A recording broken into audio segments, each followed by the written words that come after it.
Guys welcome back to my channel. So आज अपन discuss करेंगे जेई मेंस 2026 24 जनवरी शिफ्ट 2 पेपर में केमिस्ट्री का पोर्शन, जिसमें अपन कोशिश करेंगे कि कैसे अपन 25 क्वेश्चन को जल्दी से जल्दी सोल्व कर सकते हैं, ताकि अपन केमिस्ट्री से टाइम निकाल के मैथ्स में टाइम दे सकें और बिल्कुल परफेक्ट स्कोर कर सकें। तो टाइम वेस्ट ना करते हुए स्टार्ट करते हैं फर्स्ट क्वेश्चन से। फर्स्ट क्वेश्चन के अंदर अपने को बोल रहा है कि choose the incorrect statement. Incorrect statement अपने को बताना है। ये कह रहे हैं कि among the isotopes of carbon, carbon 30 is a radio active isotope. बिल्कुल गलत बात है ना। कार्बन 13 अपना बच्चे रेडियो एक्टिव नहीं होता है ना। तो ये वाली बात बिल्कुल क्या हो जाएगी, गलत। तो यही आपका क्या हो जाएगा, आंसर। अच्छा, जब भी आपका फर्स्ट आंसर सही हो ना, तो मैं आपको एक रामबाण दे रहा हूँ, बाकी 3 ऑप्शन चेक कर लिया करो, क्योंकि ये ट्रिक होती है। बच्चा फर्स्ट ऑप्शन देख के टिक लगा देते हैं, जिसके कारण उसके बहुत से क्वेश्चन गलत हो जाते हैं। तो जब भी फर्स्ट ऑप्शन आपका सही आ जाए, तो दिमाग में घंटी बजनी चाहिए कि ओ बाकी के 3 ऑप्शन भी चेक करने हैं। तो चेक कर लेते हैं। ये कह रहा है कि carbon 13 exhibit negative oxidation state. हाँ, कार्बन की नेगेटिव ऑक्सीडेशन स्टेट हो सकती है जब वो बच्चे किसकी फॉर्म में होता है, कार्बाइड्स की फॉर्म के अंदर होता है। Along with the state of +4। हाँ, कार्बन +4 भी दिखाते हैं जब बच्चे CF4 के साथ होते हैं। एंड +2 भी दिखा सकते हैं बच्चे, इसमें कोई खास बात नहीं है। तो ये वाली बात बिल्कुल आपकी बच्चे क्या है, सही है। फिर ये कह रहे हैं कि carbon can not exceed it's covalency more than 4।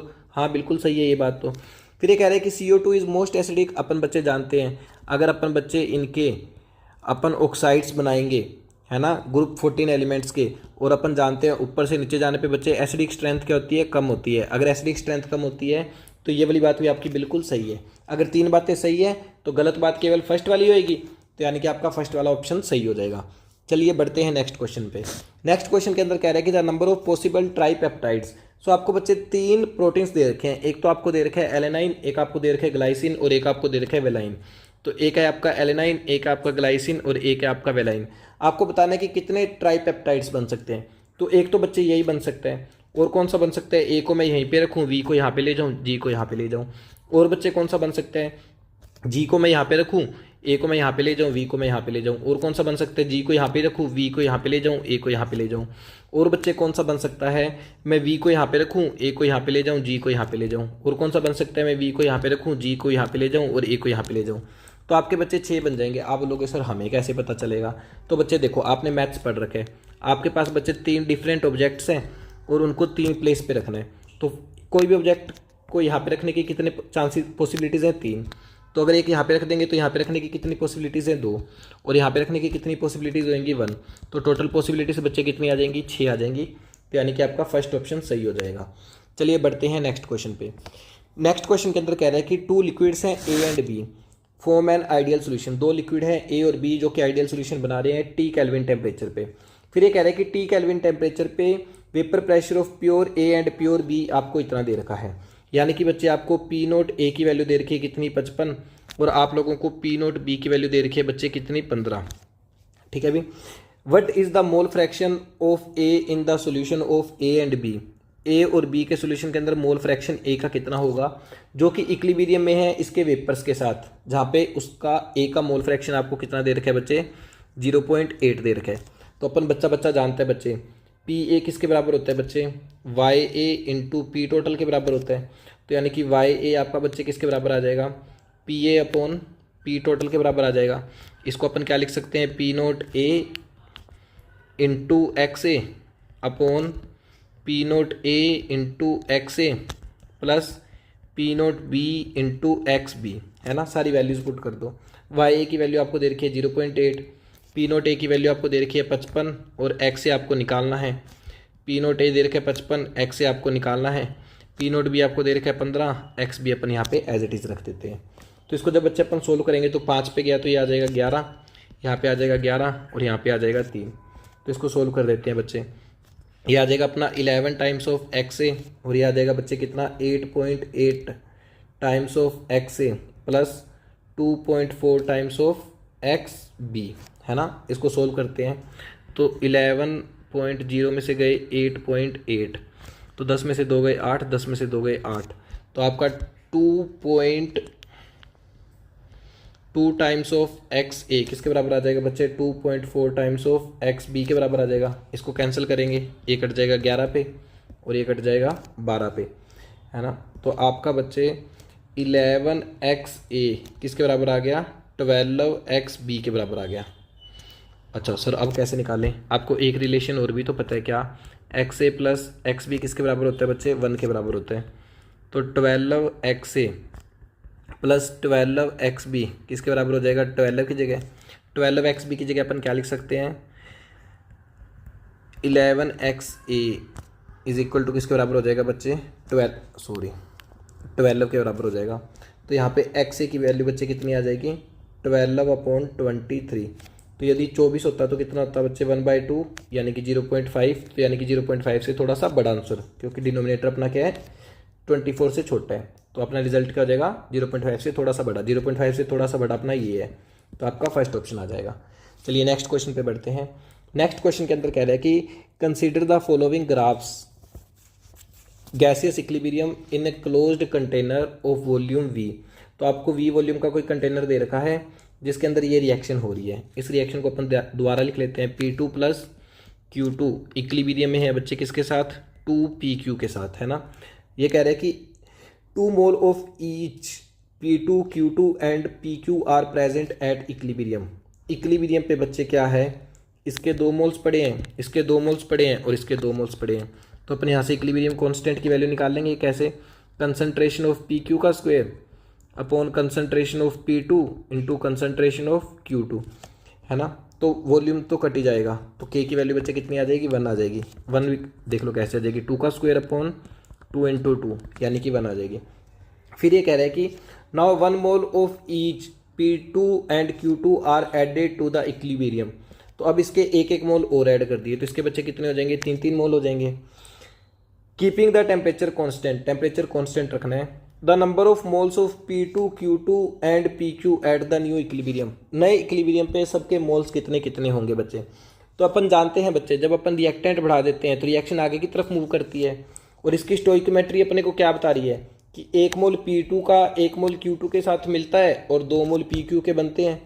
तो यदि बच्चे इसके x मोल्स कम होंगे, रिएक्शन आगे जाएगी तो x मोल्स कम होंगे, और इसके भी x मोल्स कम होंगे तो इसके कितने मोल्स बढ़ जाएंगे? 2x बढ़ जाएंगे। तो इसके मोल्स बच्चे कितने आ जाएंगे? 2 + 2x। तो यहाँ से बच्चे अपना के इक्विलिब्रियम क्या आ जाएगा बच्चे? कंसंट्रेशन ऑफ 2 + 2x का स्क्वायर अपॉन 3 - x का स्क्वायर इज इक्वल टू बच्चे किसके हो जाएगा? 1 के। तो यानी कि 2 + 2x upon 3 - x is equal to आ जाएगा 1। तो यानी कि 2 + 2x is equal to 3 - x। तो यहाँ पे इसको सोल्व करेंगे तो ये कितना हो जाएगा बच्चे? 3x is equal to 1।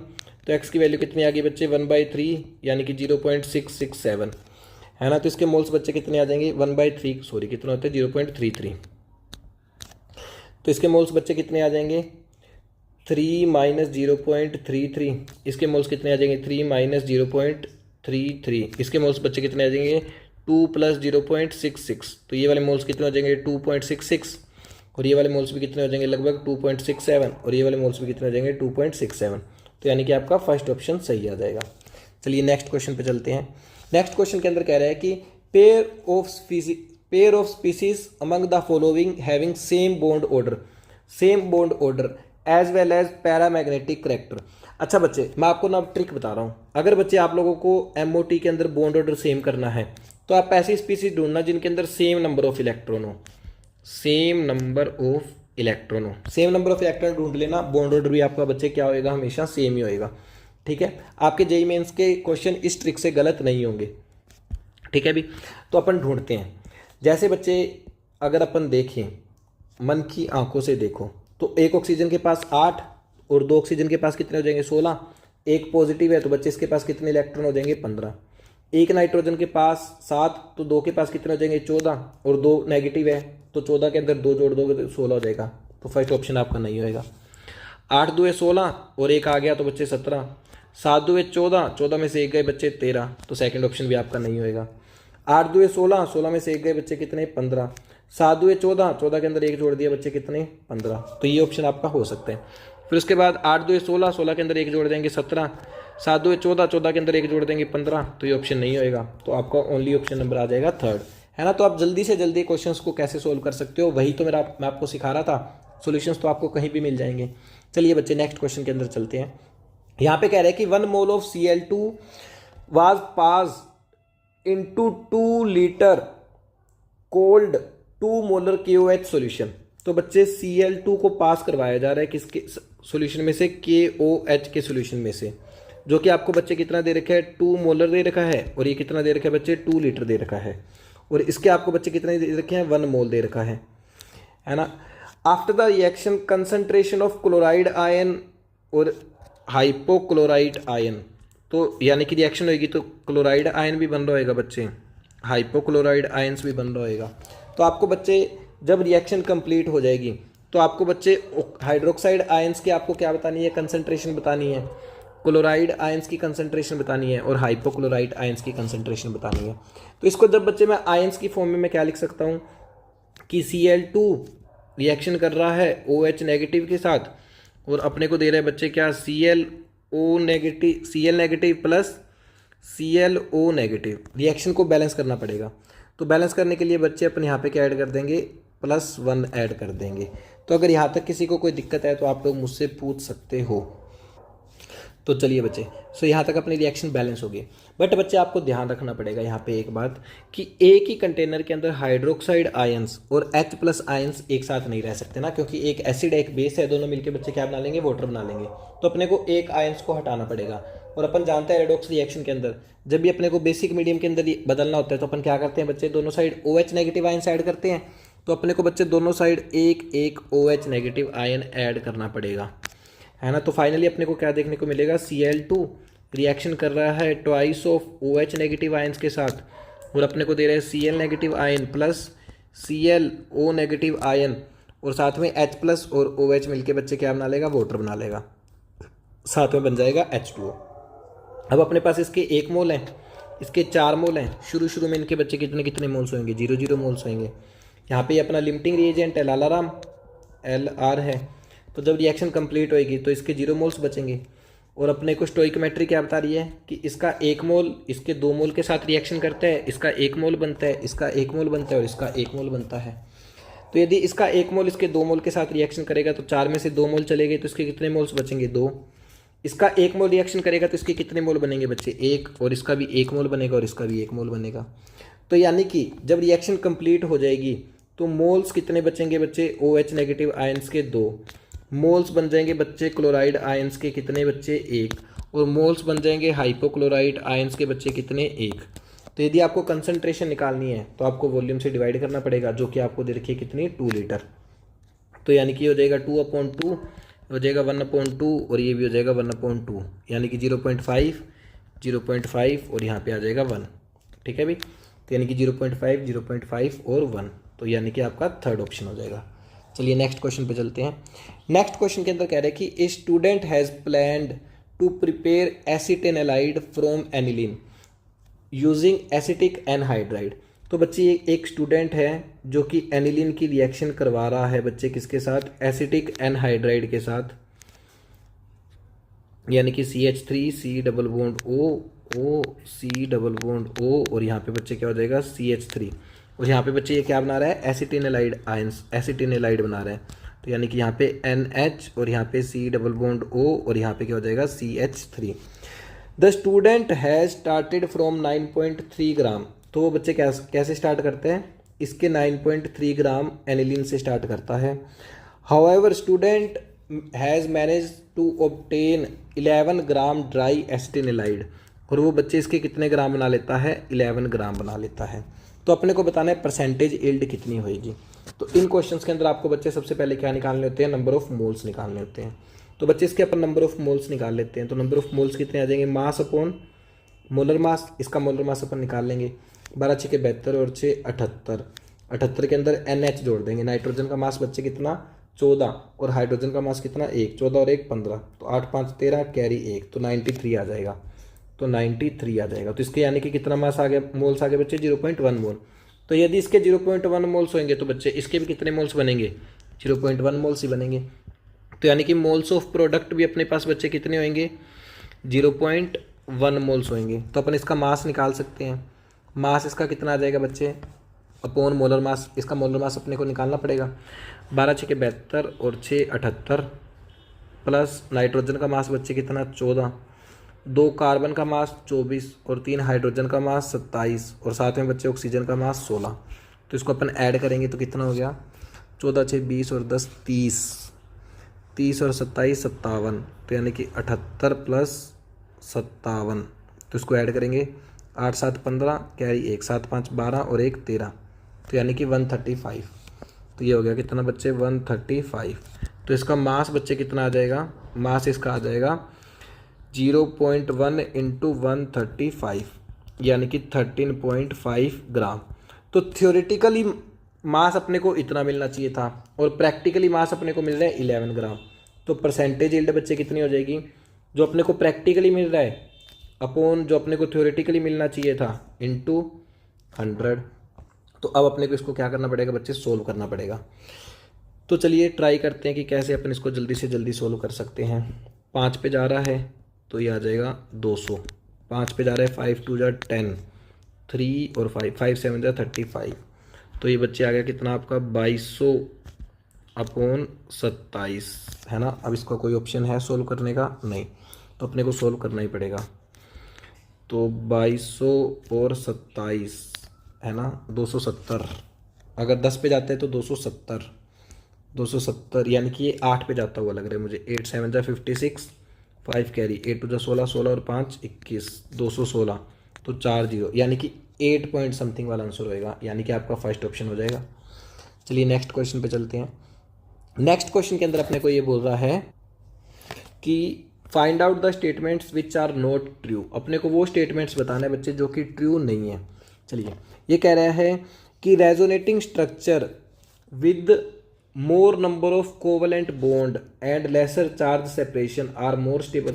तो यानी कि अब ये वाली बात आपकी बिल्कुल सही है, यानी कि जिन जिन ऑप्शंस के अंदर आपको बच्चे ए दे रखा है वो वाली बात आपकी बिल्कुल सही है। तो ए वाली बात इसके अंदर दे रखी है और इसके अंदर दे रखी है, यानी कि ये अपना रिजल्ट नहीं हो सकता और ये भी अपना रिजल्ट नहीं हो सकता। उसके बाद ये अपने को क्या बोल रहा है बच्चे, उसके बाद ये अपने को बोल रहा है, तो इतने से मुझे क्या पता चला, सॉरी, तो ये वाला अपना रिजल्ट नहीं हो सकता। तो इतने से मुझे क्या पता चला कि बी और डी यहाँ पे भी है, बी और डी यहाँ पे भी है, यानी कि बी वाली स्टेटमेंट मेरी क्या है बच्चे, इनकरेक्ट है। तो बी वाली स्टेटमेंट मेरी इनकरेक्ट है और डी वाली स्टेटमेंट मेरी इनकरेक्ट है और सी वाली से मुझे मतलब ही नहीं है ना। अपने को ई को चेक करना पड़ेगा। फिर ये कह रहा है कि stability of carbanion increase with increase in S character of the carbon carrying the negative charge. ये कह रहा है कि स्टेबिलिटी कार्बन आयन की इंक्रीज होएगी जब बच्चे अपन क्या कर दें, एस करेक्टर इंक्रीज कर दें। अपन जानते हैं बच्चे जब परसेंटेज एस करेक्टर बढ़ता है तो इलेक्ट्रोनेगेटिविटी बढ़ती है, तो यानी कि नेगेटिव चार्ज होल्डिंग टेंडेंसी क्या होती है बच्चे, बढ़ती है, यानी कि स्टेबिलिटी बच्चे क्या होती है, बढ़ती है। यानी कि ये वाली बात वो बिल्कुल सही बोल रहे हैं, तो यानी कि ये वाली बात आपकी सही है। तो आंसर के अंदर ई वाली बात नहीं होगी, तो ये वाली बात, ये वाला ऑप्शन आपका क्या हो जाएगा, गलत। तो यानी कि आपका ऑप्शन नंबर कौन सा आ जाएगा बच्चे, 4th वाला आ जाएगा, है ना। तो जल्दी से जल्दी कैसे सोल्व कर सकते हैं।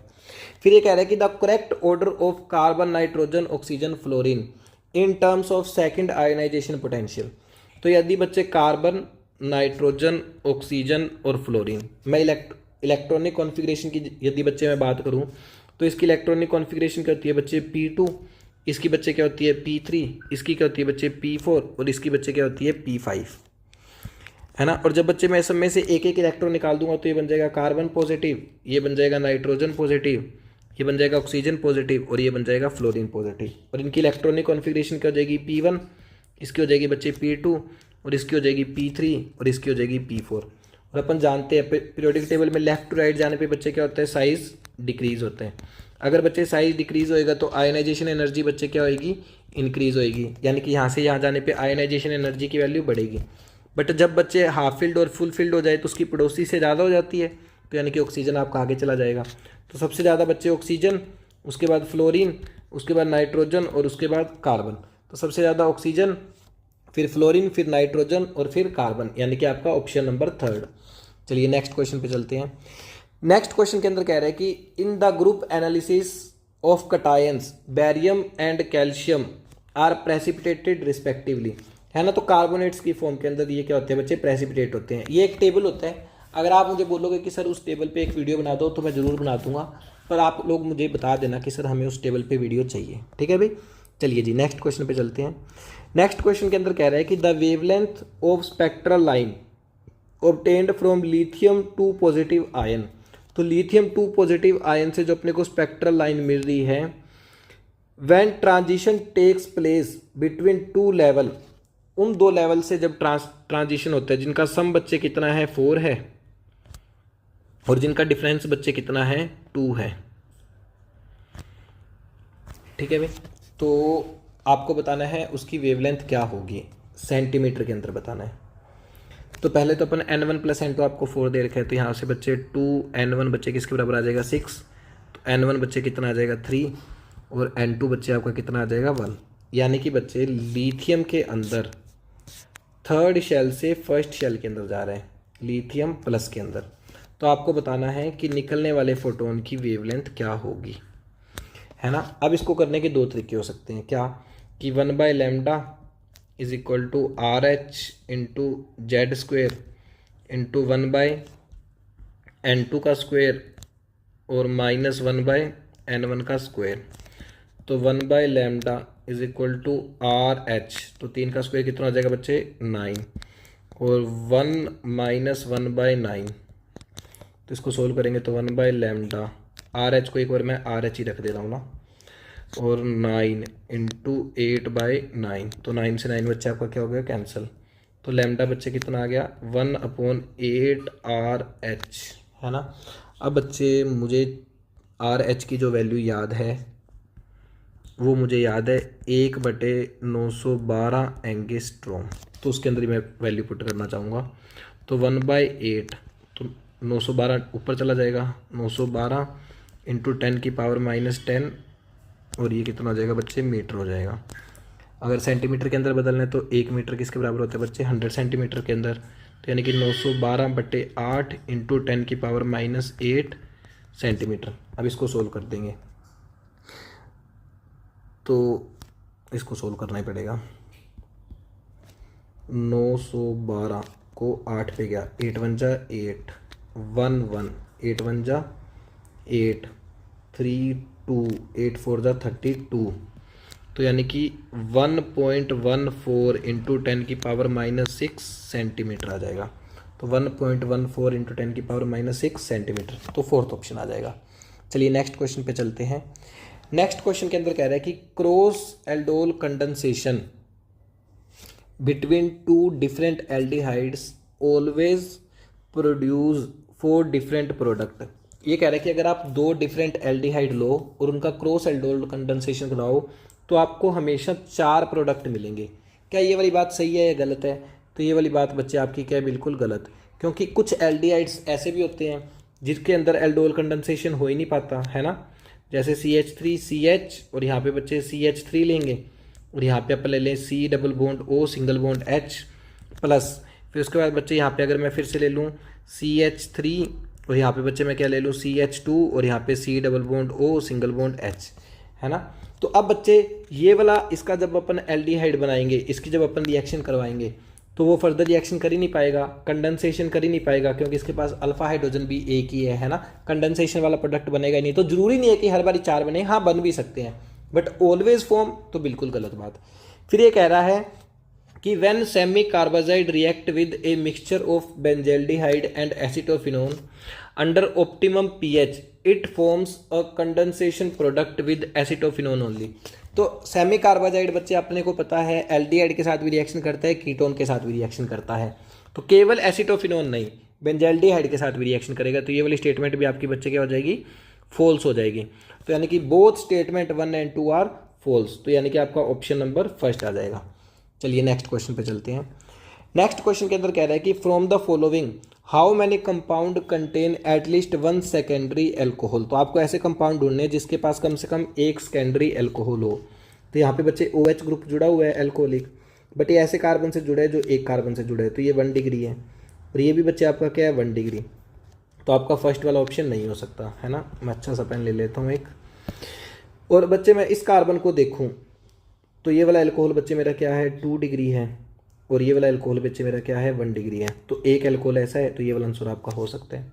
ये वाला एल्कोहल बच्चे मेरा क्या है 3 डिग्री और ये वाला एल्कोहल भी बच्चे मेरा क्या है 3 डिग्री।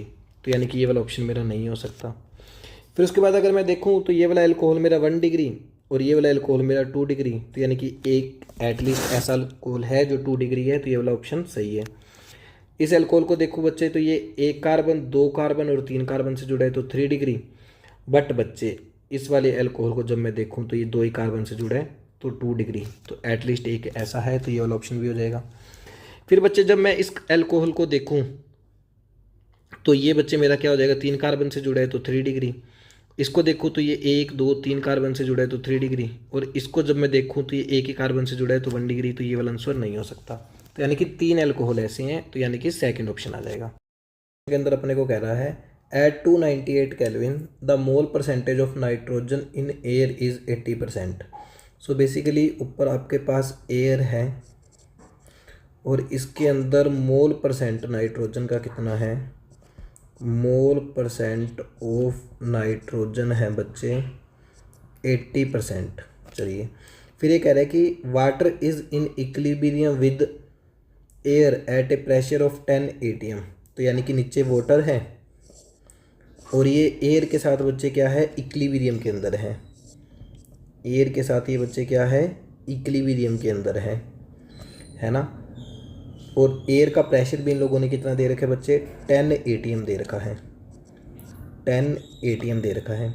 ये कह रहा है what is the mole fraction of nitrogen in water, तो वाटर के अंदर इसके अंदर नाइट्रोजन का मोल फ्रैक्शन क्या होगा, x2 की वैल्यू बच्चे क्या होगी, है ना। और उसके अलावा अपने को इन्होंने क्या दे रखा है, KH value for nitrogen is इतनी, तो KH की वैल्यू अपने को कितनी दे रखी है, 6.5 इंटू 10⁻7 mmHg दे रखी है।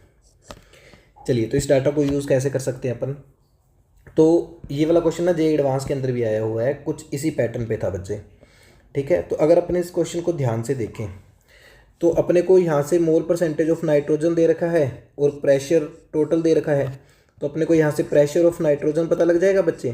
कैसे, इसका मोल परसेंटेज कितना है 80%, यानी कि 80% of total pressure, 80% of P total, यानी कि 80/100 इंटू 10, यानी कि बच्चे कितना आ जाएगा, 8 atm आ जाएगा, ठीक है। अच्छा ये mmHg के अंदर है और ये atm के अंदर है, यूनिट्स अपने को सेम करनी पड़ेगी। उसके लिए अपन जानते हैं 1 atm किसके बराबर होता है, 1 atm किसके बराबर होता है बच्चे, 760 mmHg के बराबर होता है। तो 8 atm किसके बराबर हो जाएगा, 8 इंटू 760 mmHg के बराबर हो जाएगा। तो इसको अपन सोल्व कर लेते हैं ना, कैसे, अपन फॉर्मूला जानते हैं, P किसके बराबर होता है बच्चे, KH into mole fraction, pressure अपने को दे रखा है 8 इंटू 760 और ये किसके बराबर हो जाएगा 6.5 into 10⁻7 into mole fraction of nitrogen. तो मोल फ्रैक्शन ऑफ नाइट्रोजन कितना आ जाएगा बच्चे, 8 इंटू 760 अपॉन 6.5 इंटू 10⁻7। अच्छा इसको सोल्व करते हैं तो ये 0 चली जाएगी ऊपर और 8 8 जा 64, तो ये कितना हो गया बच्चे 76/8 इंटू 10 की पावर हो जाएगा -5, है ना। तो अपन जानते हैं इसके अलावा 8 9 जा 72, तो यानी कि 9 इंटू 10 की पावर -5 वाला आंसर होना चाहिए। तो 9.35 इंटू 10 की पावर -5, यानी कि अपना ऑप्शन नंबर 4 था। नेक्स्ट क्वेश्चन के अंदर कह रहा है कि X is an oxo अनायन of the lightest element of group 7। Group 7 के अंदर बच्चे कौन कौन से एलिमेंट आते हैं, मैग्नीज आता है, और उसके नीचे कौन सा एलिमेंट आता है बच्चे, उसके नीचे आता है यारी, जरा, निभा, मौत तक, है ना, 5th हो गया ना।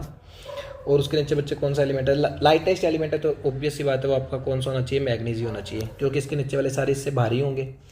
जब ये बच्चे +6 फॉर्म के अंदर होता है, +6 फॉर्म के अंदर होता है, यानी कि अपन इसका कंपाउंड जानते हैं कौन सा होता है, MnO4 -, और इसका कलर बच्चे कौन सा होता है, ग्रीन, कोवलेंट ग्रीन कलर होता है, याद करो NCERT की लाइन है ना। तो बस यही कलर पूछ रखा है, तो यानी कि फर्स्ट ऑप्शन आ जाएगा। चलिए जी नेक्स्ट क्वेश्चन पे चलते हैं। नेक्स्ट क्वेश्चन के अंदर कह रहा है कि there are several conformers of n butane out of those इस जो आपको ये एन ब्यूटेन दे रखा है, ये बोल रहा है कि इसके बहुत से कन्फर्मर्स है जिसके अंदर ये वाला आपका बच्चे क्या है, लीस्ट स्टेबल है, और ये वाला बच्चे आपका क्या है, मोस्ट स्टेबल है।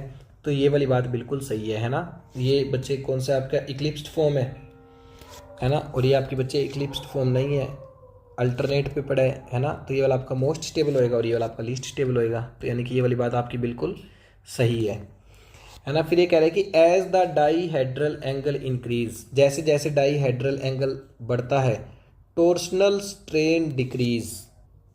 हाँ, तो ये वाली बात भी सही है। जैसे जैसे डाईहेड्रल एंगल बढ़ेगा बच्चे, तो मोलिक्यूल्स आपके बच्चे क्या आ जाएंगे, दूर दूर जाएंगे, तो अपना क्या होएगा, टोर्सनल स्ट्रेन की वैल्यू बच्चे क्या होएगी, कम होएगी। तो ये वाली बात भी बिल्कुल सही है। तो both statement 1 and 2 are true. तो यानी कि आपका बच्चे क्या हो जाएगा, फोर्थ ऑप्शन हो जाएगा। चलिए जी, नेक्स्ट क्वेश्चन पे चलते हैं। नेक्स्ट क्वेश्चन के अंदर कह रहे हैं कि the unsaturated ether of an ether on acidic hydrolysis produce carbonyl compound as shown. तो जब बच्चे कोई ईथर है, जब अपन इसकी एसिडिक हाइड्रोलाइसिस करवाते हैं तो अपने को 2 कार्बोनिल कंपाउंड मिलते हैं, ये वाले, बिल्कुल सही। Based on this predict the solution reagent that will help to distinguish P and Q obtain in the following reaction। तो जब इस रिएक्शन की जब अपन बच्चे क्या करवाएंगे, ये वाली रिएक्शन करवाएंगे, तो अपने को 2 प्रोडक्ट क्या मिलेंगे, पहले तो वही गैस करने पड़ेंगे। तो हाइड्रोलाइसिस की जब अपन करवाएंगे तो कैसे होएगा बच्चे, यहाँ पे चला जाएगा H और यहाँ पे चला जाएगा लेटेस्ट से OH, है ना। तो अपने को बच्चे क्या मिलेगा, अपने को मिलेगा CH3 CH double bond CH और यहाँ पे चला जाएगा अपना क्या, OH, है ना। तो कुछ इस तरीके से प्रोडक्ट मिलेगा। और यहाँ पे अपने को प्रोडक्ट क्या मिलेगा बच्चे, CH2 और यहाँ पे इस कार्बन पे, और यहाँ पे चला जाएगा OH और यहाँ पे चला जाएगा CH3। बेसिकली मैंने क्या किया, H2O को इस तरीके से तोड़ दिया, है ना। तो ये OH बच्चे इस कार्बन पे जुड़ गया और ये हाइड्रोजन बच्चे इस ऑक्सीजन पे जुड़ गया, है ना। अब बच्चे अपने इसके टोटोमर्स बना सकते हैं। जब बच्चे अपने इसके टोटोमर्स बनाएंगे तो अपने को क्या देखने को मिलेगा, CH3 CH2 और यहाँ पे C double bond O single bond H, है ना। इस पे मैंने थोड़ी सी गलती कर दी, यहाँ पे डबल बॉन्ड आएगा। और जब मैं इसके टोटोमर्स बनाऊंगा तो मुझे क्या देखने को मिलेगा, CH3 C double bond O और यहाँ पे बच्चे क्या होएगा, CH3, है ना। चलिए जी, क्या इनको अपन लुकस रिएजेंट से अलग कर सकते हैं, नहीं कर सकते। क्या अपन इनको 2,4-DNP, ये दोनों एल्डिहाइड और कीटोन देता है। सैचुरेटेड NaHCO3 दोनों अपने को कार्बोनिल देते हैं। क्या फाइलिंग टेस्ट से अलग कर सकते हैं, हाँ, क्योंकि फाइलिंग टेस्ट एल्डिहाइड तो देता है बट आपका कीटोन नहीं देता है। तो यानी कि आपका ऑप्शन नंबर आ जाएगा 4th। चलिए, नेक्स्ट क्वेश्चन के अंदर कह रहा है कि the wavelength of the light absorbed from the following complex are in the order, है ना। तो अपन ये वाला बहुत से पीछे PYQs के अंदर करके आ चुके हैं ना। जैसे जैसे अपनी स्पेक्ट्रोकेमिकल सीरीज, जैसे जैसे अपने स्ट्रॉन्ग फील्ड लिगैंड आएंगे तो वैसे वैसे क्या होएगी बच्चे, क्रिस्टल फील्ड स्प्लिटिंग एनर्जी बढ़ेगी, वैसे वैसे कंपाउंड की एनर्जी बढ़ेगी। तो यानी कि वेवलेंथ की वैल्यू कम होएगी। तो यानी कि जितना स्ट्रॉन्ग फील्ड लिगैंड उतनी वेवलेंथ की वैल्यू बच्चे कम, है ना। और लिगैंड अपन जानते हैं सबसे NH3 EN CN और CO सबसे तकड़ा होता है, उससे कम CN, उससे कम EN और उससे कम NH3, है ना। वाटर अपना बच्चे उससे पीछे आता है और फ्लोरीन अपना बच्चे उससे भी पीछे आता है ना। तो यानी कि इसके अंदर अपन देखें तो CN सबसे ज़्यादा है। तो एनर्जी की अगर मैं बात करूँ तो थर्ड वाले की एनर्जी सबसे ज़्यादा होएगी। एनर्जी की अगर मैं बात करूँ तो थर्ड वाले की एनर्जी सबसे ज़्यादा होएगी। फिर उसके बाद बच्चे फर्स्ट वाले की एनर्जी होएगी क्योंकि इसके अंदर 6 NH3 है। उसके बाद बच्चे किसकी होएगी, फोर्थ वाले की एनर्जी होएगी क्योंकि इसके अंदर बच्चे 5 हैं। उसके बाद बच्चे किसकी होएगी, वाटर वाले की होएगी यानी कि सेकंड वाले की, और फ्लोरीन वाला सबसे बच्चे पीछे आ जाएगा। ये तो हुआ एनर्जी का ऑर्डर। तो वेवलेंथ का ऑर्डर इसका उल्टा हो जाएगा। तो 3 वाले की सबसे कम, फिर उसके बाद 1 वाले की, उसके बाद 4 वाले की, उसके बाद 2 वाले की और उसके बाद 5 वाले की। तो यानी कि 5 2 4 1 3 यानी कि फोर्थ ऑप्शन। चलिए नेक्स्ट क्वेश्चन पे चलते हैं। नेक्स्ट क्वेश्चन के अंदर अपने को बोल रहा है कि the dipole movement of RCN is greater than RNC and RNC can hydrolysis under acidic medium to produce RCOOH। तो बच्चे अगर अपन आर सी एन यहाँ पे देखें तो आर सी एन अपना कुछ ऐसा नज़र आएगा और आर एन सी बच्चे अपना कुछ ऐसा नज़र आएगा। ठीक है भाई। तो यहाँ पे अपन देखें तो यहाँ पे इस पे आएगा पॉजिटिव, इस पे आएगा नेगेटिव, तो पॉजिटिव से नेगेटिव डाइपोल मोमेंट ऐसा होएगा। और फिर कार्बन और नाइट्रोजन के कंपैरिजन में कार्बन पे आएगा पॉजिटिव, नाइट्रोजन पे आएगा नेगेटिव, तो इसका डाइपोल भी यहाँ पे कुछ ऐसा होएगा। तो इसके डाइपोल मोमेंट में दोनों ऐड होंगे। और आर एन सी पे देखें तो यहाँ पे नाइट्रोजन पे पॉजिटिव का आर पे पॉजिटिव और नाइट्रोजन पे नेगेटिव, तो यानी कि पॉजिटिव से नेगेटिव ऐसा और यहाँ पे पॉजिटिव से नेगेटिव ऐसा, तो यानी कि पहले वाली बात तो आपकी बिल्कुल सही है। फिर ये कह रहे हैं कि R N C on hydrolysis under acidic medium to produce R C O H, नहीं गलत बात है ना, आर सी एन देता है, आर एन सी नहीं देता है ना। अपन इसका हाइड्रोलाइसिस कराएंगे तो यहाँ पे एच, यहाँ पे ओ एच, यहाँ पे एच, यहाँ पे ओ एच, है ना, कुछ इस तरीके से हाइड्रोलाइसिस होएगा। तो स्टेटमेंट वन आपकी सेकंड वाली लाइन के कारण गलत हो जाएगी। फिर ये कह रहे हैं कि R C N under hydrolysis in acidic medium, तो हाइड्रोलाइसिस यदि आपको बच्चे करवाना है तो आप कैसे करवाते हो, है ना, बिल्कुल आसान है। यहाँ पे लिखो H, यहाँ पे लिखो OH, यहाँ पे लिखो H, यहाँ पे लिखो OH, यहाँ पे लिखो H, यहाँ पे लिखो OH, और यहाँ पे NH3 निकाल दो बाहर, तो आपको बच्चे क्या मिलेगा R C और एक कार्बन पे 3 OH। मैंने आपको सिखा रखा है जब भी एक कार्बन के ऊपर 2 OH आ जाए तो वाटर मॉलिक्यूल बच्चे बाहर निकाल दो, तो आपको क्या मिल जाएगा, कार्बोक्सिलिक एसिड मिल जाएगा। ठीक है, ठीक है। फिर ये कह रहे हैं कि इसकी रिएक्शन करवाओ SOCl2 के साथ। जब बच्चे अपन इसकी रिएक्शन SOCl2 के साथ करवाएंगे तो आपको प्रोडक्ट क्या मिलता है, RC डबल बॉन्ड OCl। फिर ये कह रहा है कि followed by the addition of NH3, जब अपन बच्चे इसके अंदर NH3 डाल देंगे तो HCl बाहर निकल जाएगा और अपने को क्या मिलता है बच्चे, RC डबल बॉन्ड ONH2। चलिए जी, फिर ये कह रहा है NH3 to give compound X, तो अपने को कोई कंपाउंड X मिलता है जिसकी रिएक्शन फिर ये कह रहे हैं कि NaOCl और NaOH के साथ करवाओ। तो बच्चे जब अपन इसकी रिएक्शन NaOCl और NaOH के साथ करवाएंगे, तो मैं प्रोडक्ट थोड़ा ऊपर लेके जा रहा हूँ, तो यहाँ पे बच्चे C डबल बॉन्ड उड़ जाता है तो RNH2 आ जाता है। फिर उसके बाद ये कह रहा है कि इसकी रिएक्शन यदि अपन CHCl3 और KOH के साथ करवाएं तो बच्चे अपने को क्या मिल जाता है, RNC मिल जाता है। तो यानी कि सेकंड वाली स्टेटमेंट आपकी बिल्कुल सही है। तो statement one is false but statement two is true, तो यानी कि आपका आ जाएगा ऑप्शन नंबर 4। चलिए नेक्स्ट क्वेश्चन पे चलते हैं। नेक्स्ट क्वेश्चन के अंदर अपने को कह रहा है कि the heat of atomization of methane and ethane are x kilo joule per mole and y kilo joule per mole. जब बच्चे ये कह रहे हैं कि जब आप मीथेन का एटोमाइजेशन करवाओ तो आपको मिलेगा कार्बन प्लस 4 हाइड्रोजन, इसके लिए आपको एनर्जी चाहिए x किलो जूल पर मोल। और जब आप बच्चे इथेन का करवाओ C2H6 तो आपको एनर्जी बच्चे कितनी चाहिए होगी, 2 कार्बन प्लस 6 हाइड्रोजन, जो कि होगी y किलो जूल पर मोल, है ना। ये कह रहे हैं कि the longest wavelength lambda of light capable of breaking carbon carbon bond can be express. तो जो आपको कार्बन कार्बन के लिए एनर्जी चाहिए वो बताइए कितनी होएगी। तो बच्चे यहाँ से पहले तो आप देखिए कि CH4 का स्ट्रक्चर कैसा दिखता होएगा। CH4 का स्ट्रक्चर कुछ ऐसा दिखता होएगा,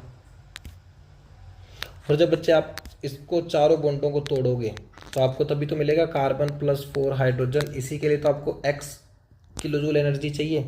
तो यानी कि यहाँ से आपको क्या पता चला कि कार्बन हाइड्रोजन बॉन्ड की एनर्जी बच्चे कितनी होगी, x/4 किलो जूल पर मोल होगी। तो यहाँ से आप बच्चे क्या सीखे कि carbon carbon hydrogen hydrogen hydrogen hydrogen hydrogen और हाइड्रोजन, जब बच्चे आप इसको तोड़ोगे तो twice of carbon plus 6 of hydrogen मिलेगा, तो इसके लिए वाई एनर्जी चाहिए। तो यानी कि आप बच्चे क्या सीखें, आप सीखें कि 6 कार्बन हाइड्रोजन बॉन्ड की energy plus carbon carbon bond की एनर्जी, यानी कि 6 कार्बन हाइड्रोजन बॉन्ड की energy plus carbon carbon bond की एनर्जी y के बराबर है।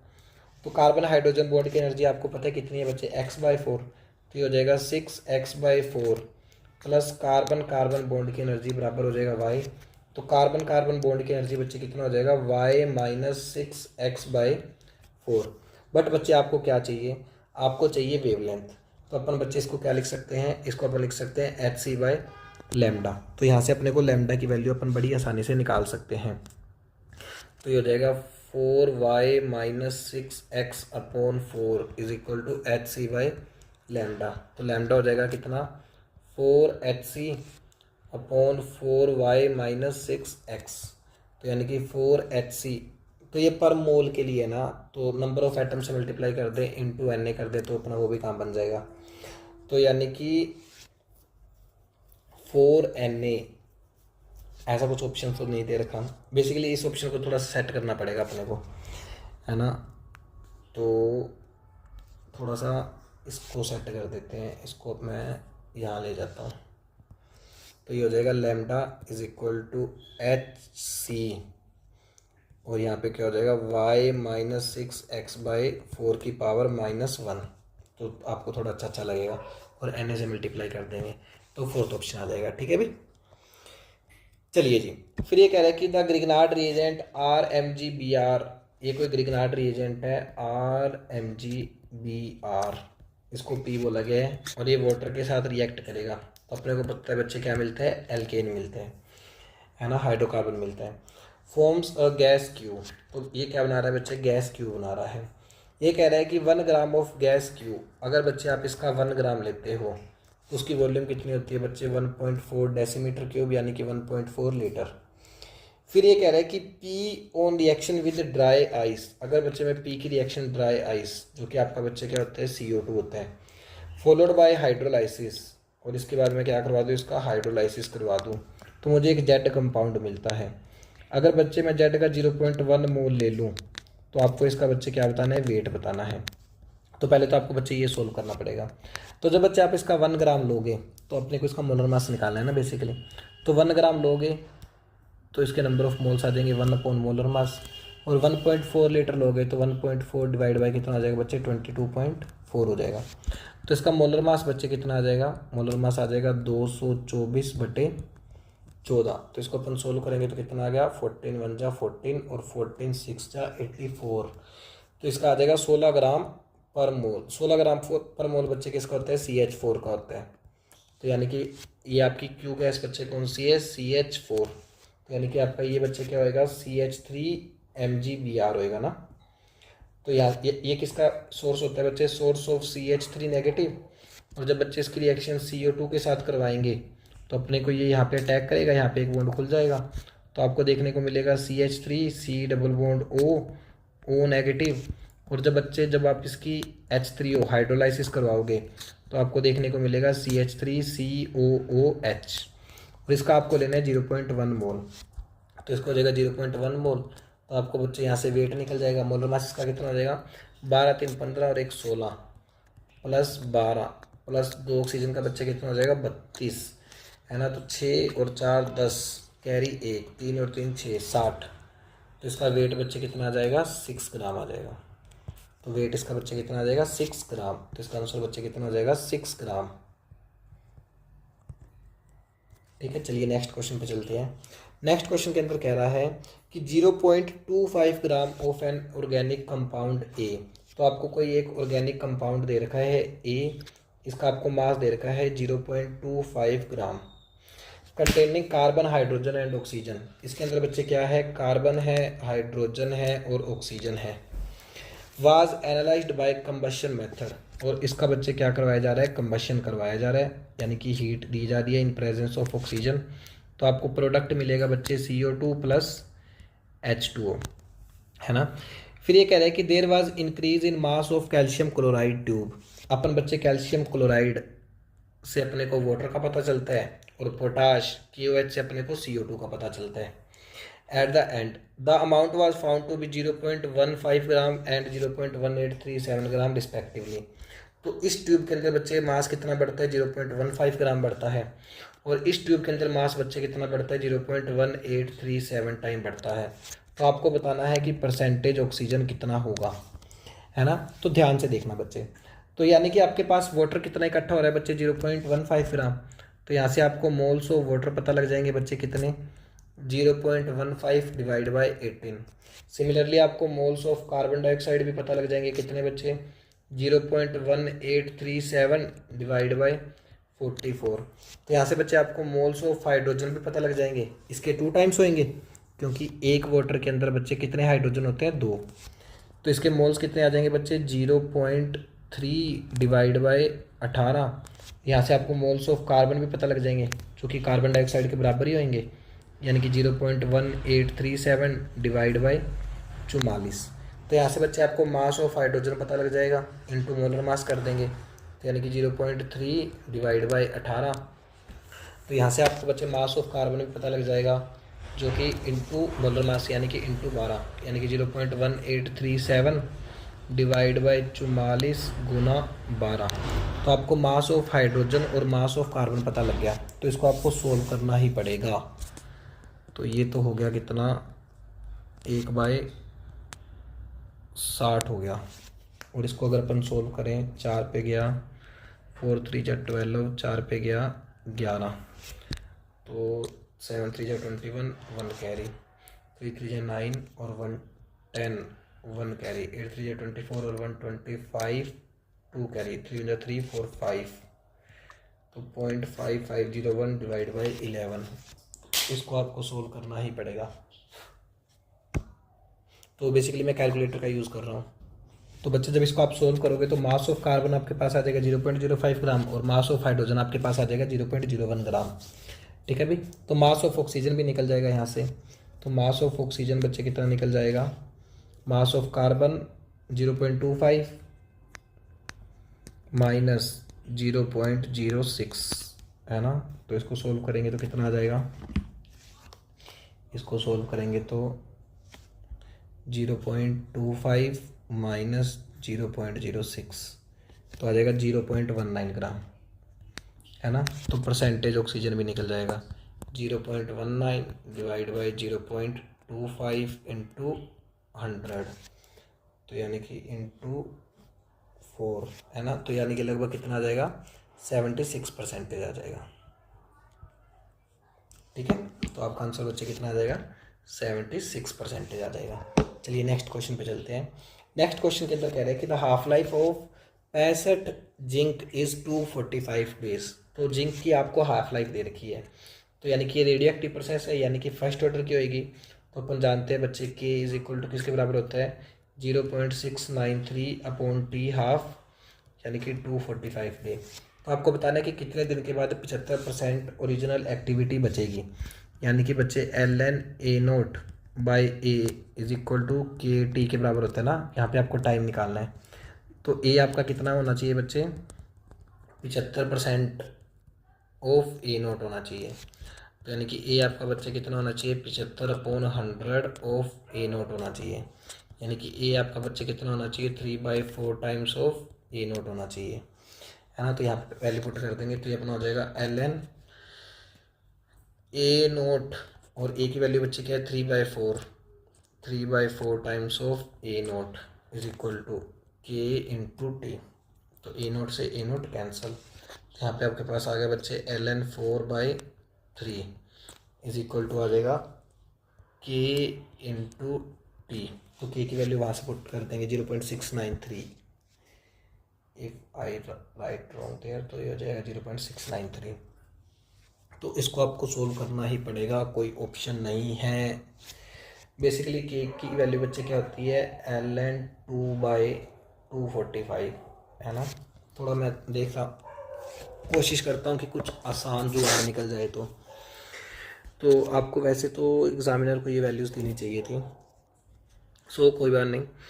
तो ln को बदलना है तो ये हो जाएगा 2.303 और यहाँ पे हो जाएगा log 4 माइनस log 3 और ये हो जाएगा बच्चे 2.303 और यहाँ पे हो जाएगा log 2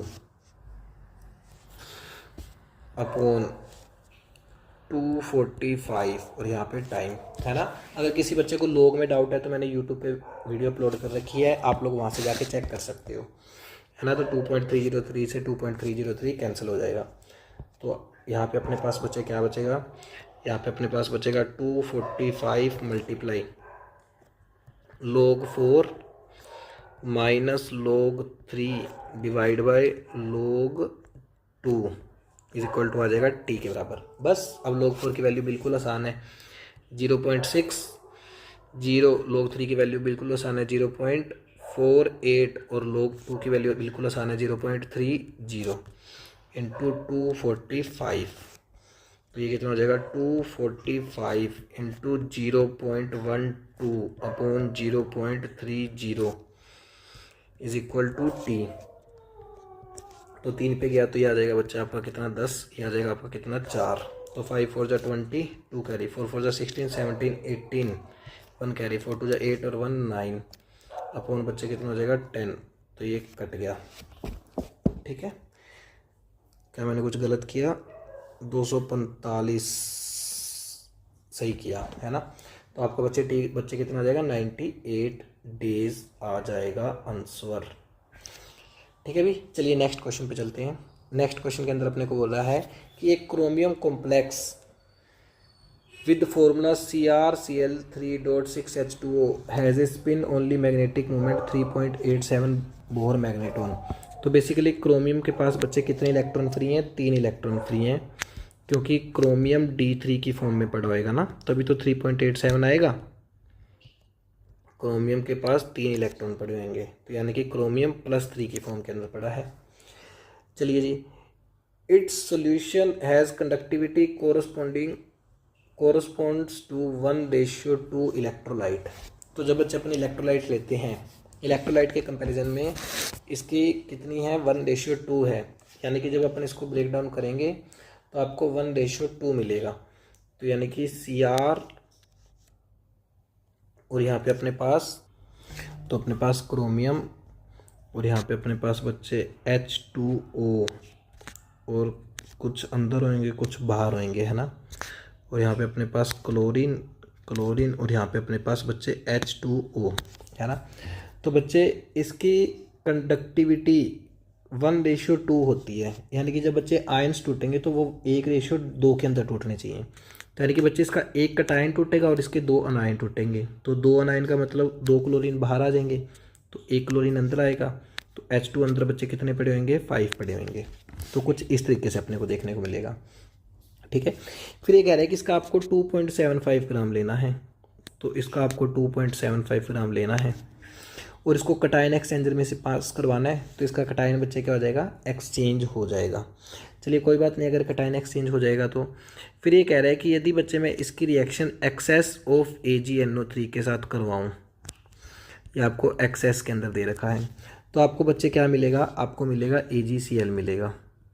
तो आपको बस ये बताना है कि AgCl का बच्चे मास कितना होगा। तो पहले तो अपन ये निकाल लेते हैं कि AgCl के अपने पास बच्चे मोल्स कितने बनेंगे।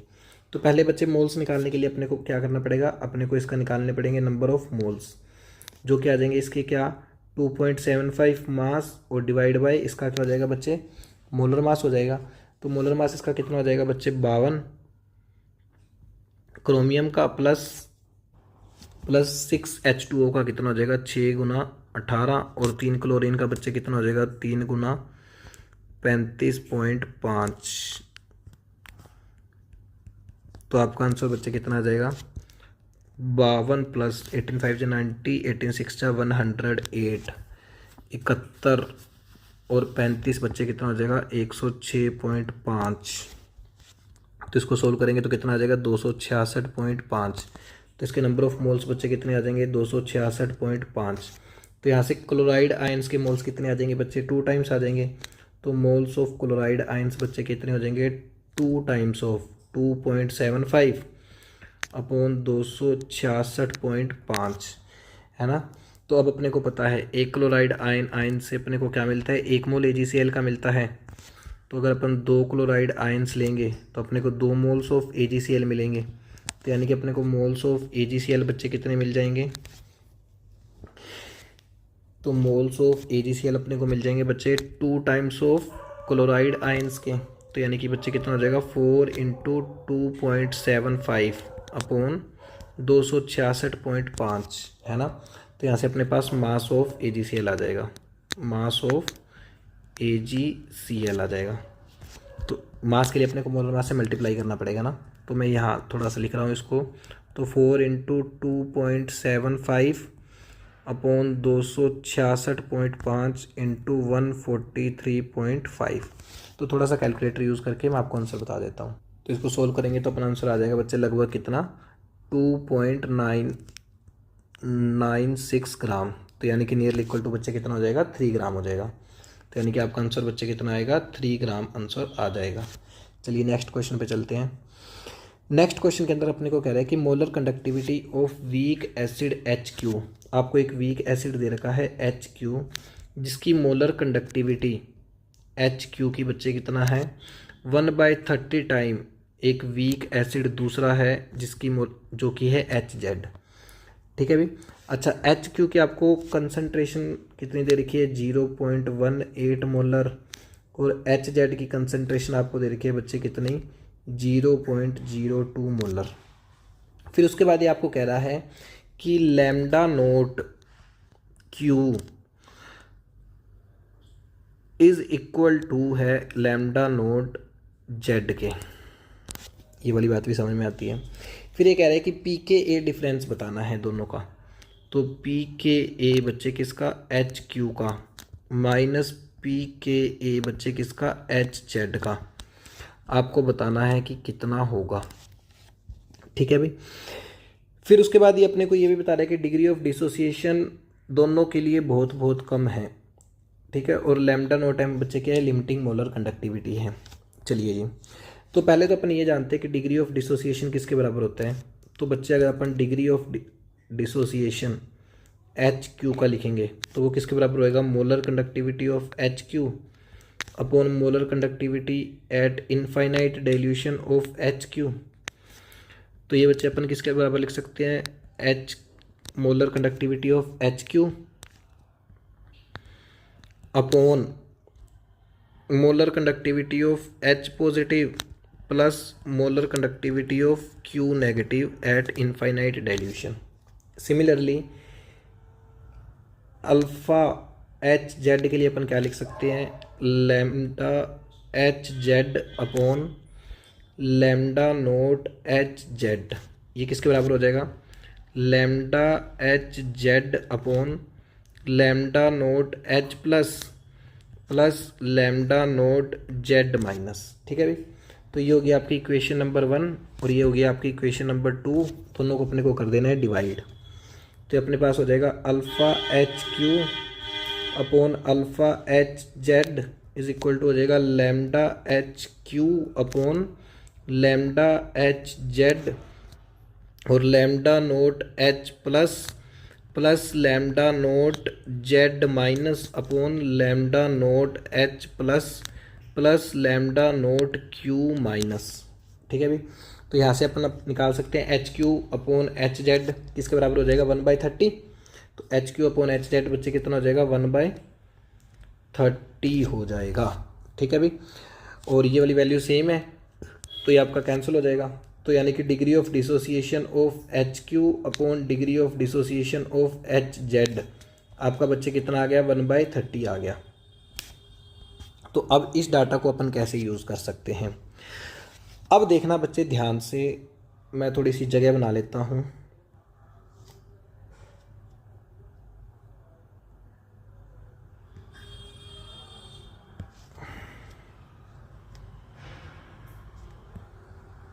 ठीक है भाई। अब देखना बच्चे ध्यान से, यदि आपका बच्चे HZ ब्रेक डाउन होता है तो आपको मिलेगा क्या, H plus Q minus Z minus. Similarly बच्चे यदि आपका HQ ब्रेक डाउन होता है तो आपको मिलेगा क्या, H प्लस Q माइनस। ठीक है भाई। तो यहाँ से बच्चे आप क्या कर सकते हो, KA किसका बच्चे, HZ का किसके बराबर आ जाएगा बच्चे, concentration of H plus concentration of Z minus upon concentration of HZ upon KA किसका बच्चे, HQ का किसके बराबर आ जाएगा, concentration of H plus concentration of Q minus upon concentration of HQ। है ना। ये आपके पास फिर से आ गई इक्वेशन नंबर, इसको बोल देते हैं 3, इसको बोल देते हैं इक्वेशन नंबर 4। तो 3/4 करेंगे, या अपने को H के ऊपर चाहिए ना तो 4/3 कर देते हैं, 4/3 कर देते हैं। तो अपने पास, अच्छा हाँ एक बात और, इसकी कंसंट्रेशन मान लेते हैं शुरू में क्या, बस ये वाला पॉइंट सबसे इंपॉर्टेंट होने वाला है तो ध्यान से देख लेना इसको। इसकी कंसंट्रेशन मान लेते हैं सी, इसकी कंसंट्रेशन 0, इसकी 0। इसकी क्या हो जाएगी सी माइनस सी अल्फ़ा, इसकी हो जाएगी बच्चे कितनी सी अल्फ़ा, और ये भी हो जाएगी कितनी सी अल्फ़ा। तो जब ये वाली वैल्यूज़ अपन यहाँ पे पुट करेंगे, तो मैं इसको थोड़ा सा साइड में लिख दे रहा हूँ। जब बच्चे ये वाली वैल्यूज़ को अपन यहाँ पे पुट करेंगे तो ये अपना क्या हो जाएगा C alpha into C alpha upon C minus C alpha. तो ये हो जाएगा C square alpha square upon C minus C alpha. तो सी कट जाएगा तो alpha square C alpha square upon 1 minus alpha, C alpha square upon 1 minus alpha. 1 minus alpha को अपन क्या लिख सकते हैं 1 लिख सकते हैं। तो ये अपना हो जाएगा सी अल्फ़ा स्क्वायर, तो C1 अल्फ़ा 1 बोल देते हैं, ठीक है। और इसको अपन सिमिलरली यहाँ पे अपना क्या आ जाएगा C2 अल्फ़ा 2 का स्क्वायर। तो जब अपन 4/3 करेंगे तो KA of HQ upon KA of HZ कितना हो जाएगा बच्चे C2 alpha 2 square upon C1 alpha 1 square. बस हो गया काम। अब अपने को दोनों C की वैल्यू दे रखी है, दोनों अल्फ़ा की वैल्यू भी दे रखी है, ये रही अपनी, है ना, और ये भी दे रखा है। तो जब बच्चे अपन दोनों taking minus log both side, taking minus log both side, तो ये अपना बच्चे कितना हो जाएगा minus log HQ KA of HQ upon KA of HZ is equal to किसके बराबर हो जाएगा माइनस लॉग, अच्छा C2। अब मैं रख ही देता हूँ ना, HQ की आपको कंसंट्रेशन बच्चे कितनी दे रखी है, HQ की कंसंट्रेशन आपको दे रखी है 0.18, तो ये आपको दे रखी है 0.18, और ये आपको दे रखी है कितना 0.02 चेक कर लेते हैं, कुछ गलती नहीं होनी चाहिए, हाँ ठीक है। अच्छा अब आपको HQ के लिए कितना दे रखा है, HQ अल्फ़ा ऑफ HQ, यानी कि अल्फ़ा ऑफ HQ अपन ने क्या माना है अल्फ़ा 2 अपॉन अल्फ़ा 1, ये वाली वैल्यू कितनी दे रखी है 1/30। तो दोनों का स्क्वायर करेंगे तो कितना हो जाएगा 1/900 हो जाएगा, ठीक है। तो इसको थोड़ा सोल्व कर देते हैं। तो 2 0 से 2 0 कैंसिल, ये कटेगा किस पे 9 पे, तो ये कटेगा किस पे 100 पे। तो ये कितना हो गया माइनस लॉग 10 की पावर -2, तो ये कितना हो जाएगा बच्चे 2 log 10, तो आपके पास आ जाएगा 2, और ये क्या हो जाएगा बच्चे PKA of PKA of HQ minus PKA of HZ, है ना। तो ये इसकी वैल्यू कितनी आ जाएगी 2 आ जाएगी, ठीक है भाई। तो इसकी वैल्यू कितनी आ जाएगी 2 आ जाएगी।